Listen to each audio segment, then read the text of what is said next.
Downloading the free WHOW mobile app. Stay tuned at the end of every Clinton Maroon High School sports broadcast this school year on WHOW's many platforms on AM, FM, and online when we announce a player of the game from that night's contest. This year, our player of the game is sponsored exclusively by Serpro of Piatewood County. Remember, Serpro, to make it like it never even happened. And find out all the services they provide by clicking their icon at DeWittDailyNews.com. Serpro of Piatewood Counties is proud to be this year's player of the game, Clinton Maroon sports sponsor on WHOW. What is health? It's living your best life every single day. And Memorial is here to help you on your health journey. Whether it's prevention, rehabilitation, or anything in between, Memorial connects you to the region's best care. And now, our name will reflect that. Introducing Memorial Health, the new name for all the places where you receive our care. From our 5 community hospitals to our dozens of care facilities. They're all united under one name and a new symbol. But Memorial Health is more than just a name change. We have also simplified the way you access our care, including a streamlined website, a straightforward approach to primary and urgent care, as well as a growing network of expertise and technology. Now, wherever you are, Memorial Health makes living your best life easier than ever. Welcome to the new symbol of health. See all the changes online at memorial.health. Today's morning show can be heard by downloading the free WHOW mobile app in your favorite store. Top of the morning. Thanks for being with us. I'm your host today, Seth Lawrence. My guest in studio is Monica Nyman. She's with the St. Louis District Dairy Council. Good morning, Monica. Good morning, everyone. Yeah, thanks for coming out and talking with us. So good to have you. And so close to the holidays, we appreciate you making the time. And today we are going to talk about butter. And you were telling me you don't think you've ever done a whole segment on just butter. Yeah, I was kind of reflecting back on all of my radio interviews over the length of time that I've been here, and I really don't think that I've devoted a whole entire segment just to butter. So this is exciting. Yeah, and we were talking a little bit off the air about just, you put butter in and whatever it is you're putting it in, it just makes whatever that is you're making that much better, it feels like. It absolutely does. I mean, you can, the texture of it, the taste of it, you can definitely enhance the flavor of your recipes. And especially now, a lot of people are doing baking and a lot more cooking just because, the holidays are upon us and many of us have vacation days coming up. And I think a lot of people are still cooking at home. Mm-hmm. They're not, venturing out to restaurants quite to the capacity I think that we were in the last few years. So lots of butter being used in households. Sure. Well, what is butter? How's it made? What's it contain? How about some of those things? Sure. So butter is actually just a concentrated source of milk fat. So 80% of butter is fat. So we know that it's in the fat food group, and that's why some people are a little bit more cautious using it.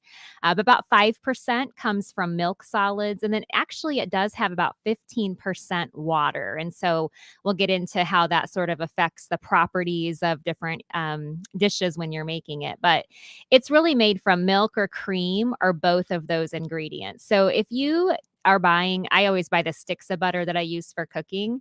If you turn that label over where it says ingredients, it's really just going to say cream and salt, or just cream if it's unsalted. So some people get confused about unsalted butter versus salted. And so here's what I always tell everyone. If I'm using a recipe, I typically always buy salted butter. I'm not sure why. There's not really a reason for that, but I just always do. So if my recipe calls for unsalted butter, usually down the line, it tells you to add about a teaspoon or so of salt. I just leave that out and use the regular salted butter that I have in my refrigerator. You don't have to go buy something totally different. You can just leave out the actual salt in your recipe. So, but there are people that are trying to follow low sodium diets. And so in that situation, purchasing unsalted butter would be something that you would want to consider. Sure. Very good. Do you mind if we dive into the types of butter real quick? Because I've seen now where you can get like butter with canola oil and I don't even know what else, but I know there's just all sorts of different varieties now. Yeah, there are. And so basically what they're doing is they're trying to mix together different types of fats. And so we'll talk about that that in just a little bit. But so regular butter is just going to have cream and then again the salt or unsalted. So other butters that are made with like canola oil or olive oil or even coconut oil, it's basically just blending that. I don't even know what the percentage would be if it's even 50-50. It could be 75% butter, 25% canola oil. I buy that in the tub where it spreads a little bit easier. And so, if you think about using stick butter, you have to let it sit out for a little bit to soften up. So You tough. can't just grab it out of there and start spreading it on your toast. That's not quite how that works. And so I would choose a butter that has a little bit of canola oil in it because it's a healthy fat. Right. And then that makes it a little bit more spreadable. And then you have your margarine type butters, or even I was kind of thinking about all the different things in the butter case at the grocery store, the spray butters. Do you remember? Yeah. I don't know if you remember using those, but I actually did that on popcorn a lot. Yeah, I think as a kid, when my mom would go through her, dieting phases, I think we used spray butter for a few years of my life. And, I'm not really sure what's in that. It definitely has a lot more ingredients on that ingredient label. So if you're looking for something that is the term all natural, which doesn't really have a definition, but when you look at your labels and look at your ingredients, butter it's the real deal. It's just one ingredient. So yeah. So let's talk about butter being healthy, because I was mentioning to you before we got started, I've always had this notion in my mind that while butter is a dairy product, at some level it is a little bit unhealthy. Do you mind speaking to that a little bit? So I wouldn't classify it as a registered dietitian as unhealthy, but it is in the fat category. And so what that means is it's going to have a lot more calories per serving than any of the other food groups. So working in the nutrition world, and because we have so much research and data that always comes out, we are able to change recommendations when it comes to any type of food group. So there is a lot of research out there that's showing that butter doesn't actually impact our health as we previously thought. And so, the dietary guidelines right now basically just recommends including a bunch of different types of fats for a healthy diet. And so without getting into too many specific things, basically there's a couple different kinds of fats. So saturated, I always say those are the ones that clog up your arteries. You don't want to eat those all day long, every single day with all of your foods. And then the unsaturated fats are the ones that don't actually cause heart disease. And so you want to eat more fats from that category. Okay. And so dairy foods, when it comes to whole milk or cream or butter, those have a combination of both. So there's definitely a way to fit those higher fat dairy foods into your diet because it's not giving you all saturated fats. And the bottom line is healthy eating.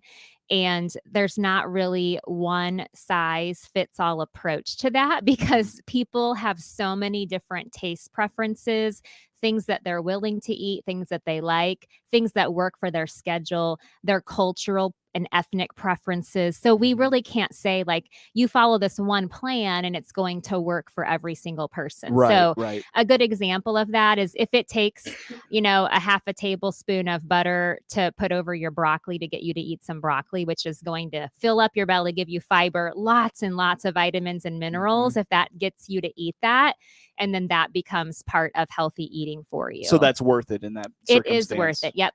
And so there's lots of different approaches whenever people are trying to eat healthy. And so adding a fat that has a little bit of unsaturated and a little bit of saturated still fits into that dietary recommendation, the dietary guidelines, and it can help people even eat healthier. Interesting. Monica Nyman is with the St. Louis District Dairy Council, our guest in studio here this morning. So let's talk about, we said it, that butter makes things so much better. Let's talk about why that is. Okay. So some of these examples really are translating into our holiday season, but butter is the reason that our pie crusts are flaky. I don't know if there's any listeners out there that are still making homemade pie crusts. My mom used to when I was a kid. But butter, again, has that water content in it, which other baking ingredients like oils don't. And so as the pie dough is baked and that butter melts, the water actually creates steam.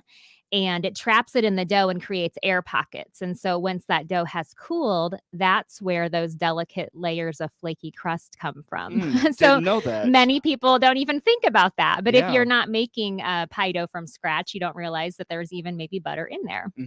And Yeah, my wife made pie for Thanksgiving, thinking that my parents had forgotten to get a pumpkin pie, and so like we had to double the order of butter on our grocery list. So yeah, it's because she put so much butter in the pie crust. Yes, So, and that makes it a really flaky pie crust. yeah, it was so. good. So When we think about cakes, again, the properties of butter, it actually helps to strengthen the gluten in the flour. And so that results in really just more of a substance in your cake, and you can stack it. So if you think about wedding cakes, you have to use a lot of butter in those types of recipes so that the layers can stand up. You know, many people have wedding cakes that are 6 layers high. And so that otherwise it would crumble to the ground. I didn't know that. That's wild. So the butter in there actually strengthens that cake.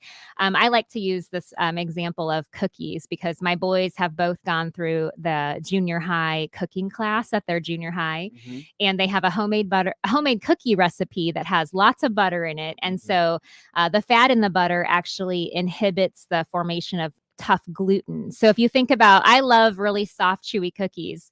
Really hard ones, that's a totally different story. Yeah. So the higher the proportion of butter in your cookie recipe, the more tender the cookie's going to be. That's the secret. I mean, they have this amazing chocolate chip cookie recipe. They both know how to make it. Sometimes I feel like I have to bribe them to please just make me a batch of your chocolate chip cookies so I don't have to do it. But they are absolutely delicious.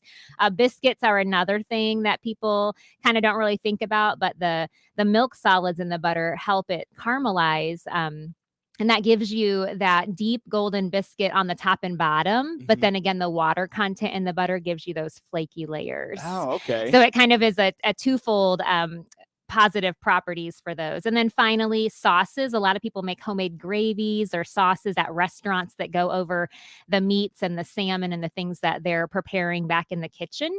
And so when you whisk flour into melted butter, you're basically making a roux, which is kind of the base of most of those sauces. And so it coats the particles of flour, and it really helps prevent it from getting lumpy. Nobody wants a lumpy gravy. And so the properties of butter help those sauces become really smooth and delicious, and you can add a lot of different flavors to those. So the theme I'm hearing here is more butter is better. Butter makes it better. That's what we're trying to say. Yes. Yeah. And I mean, it's amazing how many recipes actually have butter in the recipes. We went to an Italian restaurant for our holiday party, and I actually said, wow, I bet you this restaurant uses so much butter and so much cream in all of their dishes because they have sauce. I mean, it was a pasta, but they have sauces and they have all these different enhanced flavors going on and all the different options that were available. And so if you think about it, there's a lot of butter being used out there when people prepare foods. That's amazing. Amazing stuff. Well, Monica, I'll tell you what, let's take a time out here, come back with some more. But where do folks go to follow along with all things St. Louis District Dairy Council? Sure. You can visit our website, which is stldairycouncil.org. And you can also follow us on social media, both Instagram and Facebook. We are STL Dairy Council. That's Monica Nyman with the St. Louis District Dairy Council, my guest in studio. More to come with her on the WHOW Morning Show.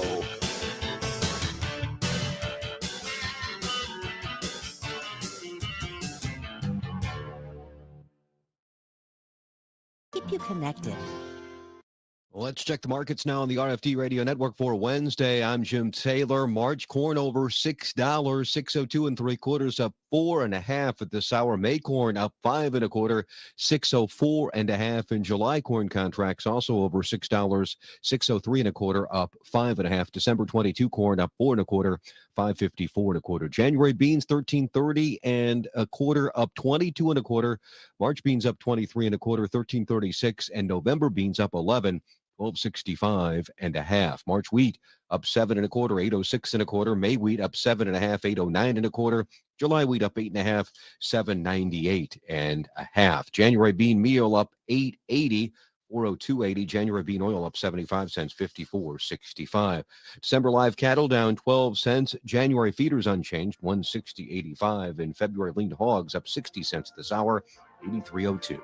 Jim, Right now at Love It Once More Thrift Store in Clinton, we have all of our clothing on sale for 10% off. We also have a large selection of Christmas clothes and decor. So come see us at Love It Once More Thrift Store. This is Connie wishing you a Merry Christmas. Check out our Facebook page or doitdailynews.com. Hi, this is Ryan Utterback with Utterback Real Estate. The price of beans are up. Dalton, where you at? Well, you asked me to hit the fields and check the market prices. I meant the housing market prices, and that's why you're the other Ryan.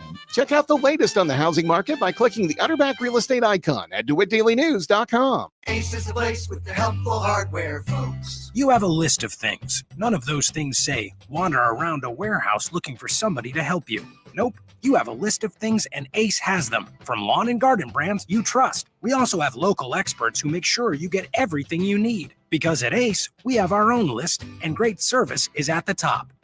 Hi, this is Shelley at Gibson Ace in Clinton, the helpful place.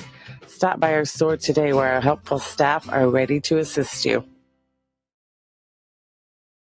Tell Amazon Alexa, play WHOW Radio to hear the morning show and all our programming right there on your Amazon Echo. Once again, good morning. Thanks for being with us. I'm your host today, Seth Lawrence. My guest in studio, Monica Nyman with the St. Louis District Dairy Council. Monica, let's talk in this segment about the Butter Me Up campaign. What's this about? Okay, so back in May, it was actually National Butter Day, and we celebrated all month long just on our social media. But we decided that we had so many opportunities to promote butter basically throughout the year. So we sort of saved some of these for our fall programming and then, of course, promoting it during the holidays. So we have for the last 8 weeks, and I actually just posted one a couple days ago, we've been promoting butter on our social media. So be sure to follow us on Instagram because we have a lot of contests going on and we're sending out some fun buttery prizes, if you will.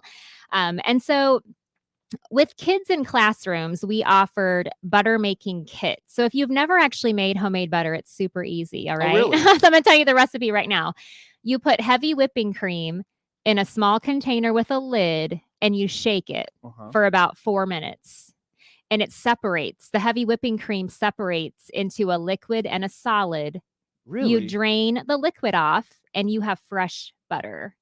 It's unsalted, but you can add salt to it. You can put some garlic in it. So it's really easy to make homemade butter. So we sent out probably about 400 making butter in classes for the kids in our territory for teachers that requested it. They put it on crackers. I've done this a lot as an in-class activity. So it's really fun to watch them see sort of how that transpires, and then they get to taste the fresh butter. Interesting. For our health professionals, we did a recipe contest, and so we asked them to send in their favorite dairy sort of recipes for the holidays. And so tomorrow I will be awarding my prize package to one of our health professionals over in the Peoria area. So I'm excited about that. And then finally, we worked with our high school family and consumer science teachers. So those are the teachers who are teaching students how to cook and learning about nutrition and food. Yeah. And so we had a lot of submissions because, again, as I mentioned earlier, there are so many recipes where you use butter. And so they sent us in pictures of their high school students cooking with butter. And so we have already awarded a couple of those high schools just some new supplies for their kitchens for the kids to get excited about being there. So we have been able to do a lot with the concept of butter over the last few months. Is there more to come with this campaign? Potentially in 2022. We haven't quite gotten into the planning stages of that. But it's been really fun to be able to just share, not only the nutrition information, but even recipes. Like you can mix herbs and different things into butter and make a totally different taste. I know many of you are probably familiar with like the cinnamon honey butter that some restaurants serve for rolls. You can make that at home. It doesn't have to be a special treat at a restaurant. You can make that yourself at home. And so we've been able to share a lot of things related to butter over the last few months. Really enlightening people in the magic of butter, I guess. Yes. So I've got a question. My wife likes to put heavy whipping cream in her coffee. So does that make heavy whipping cream basically just like softened butter?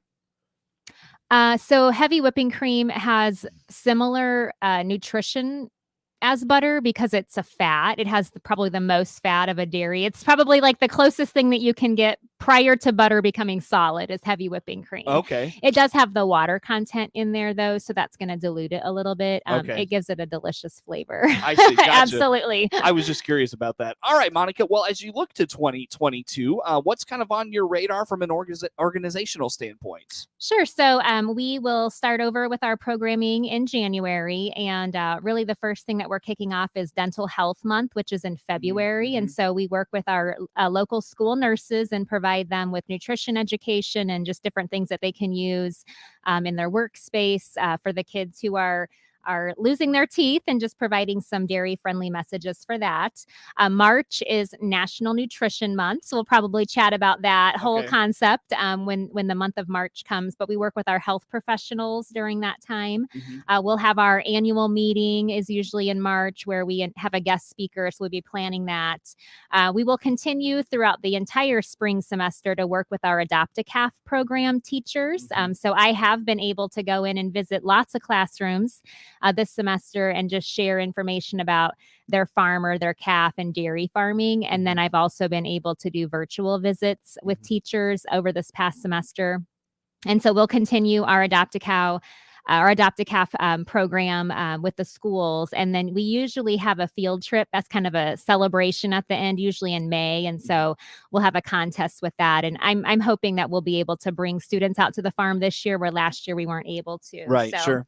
And then throughout the whole entire semester, we'll continue to work with our coaches, our FACS teachers, our food service directors, really just to promote all of those resources that are available from the St. Louis Dairy Council. And that's going to roll us right into June Dairy Month, which is one of the busiest months of the year. Yep. And so basically, there's really not a downtime for the St. Louis Dairy Council, because we're either, promoting our initiatives, doing outreach, visiting our schools and our contacts, planning for everything. The weeks just fly by. So I bet it it's does. great. Yeah, I bet it does. How has the year gone so far? It has gone really well. We have been welcomed with open arms to any of the school districts that are allowing visitors. And honestly, it's been kind of fun, because some of the teachers say, thank you so much for coming. We have not been able to have in-person guests, but there are still a lot of restrictions that we're working around. And so, we're very flexible. We've been able to navigate that virtual world. It's gone a lot easier this year. I think our contacts are a lot more willing to get on the computer with us, where last year it was kind of a new thing for everyone. Right. And so that's what I've noticed the most. I had an overwhelming response of people who wanted a visit from me, whether it was virtual or in person this semester. Cool. So I've just been working my way through my territory, doing as much work as I possibly can. Now, I remember last year, and just real quick, speak to this, but I know last year you had like a Zoom call with like a classroom in New Jersey or something. Have you had anything like that happen this year? We do have a lot of schools that are outside of our service territory. I have not reached out to them yet, but I will never forget that, because I didn't realize she was in a different time zone than I was until I got on the computer. And I think she was ahead of me. So she was emailing me, hey, Monica, we're waiting for you. And I thought, well, gosh, I have another hour, and then I realized that she was in a different time zone. So once I work through my list of contacts that want to visit from me, I will be able to outreach to other people. Sure. But I still have a long waiting list of people who are interested in our information. Quickly, how do folks learn more about the Dairy Council? Sure. Again, you can visit our website, which is stldairycouncil.org. Don't forget to follow us on social media and take part of our contest. We are on Facebook and Instagram. Our handle is STL Dairy Council. Merry Christmas, Monica. Thanks for coming out. Monica Nyman with the St. Louis District Dairy Council. The Big 1520 WHOW Clinton, 92.3 FM, W222B.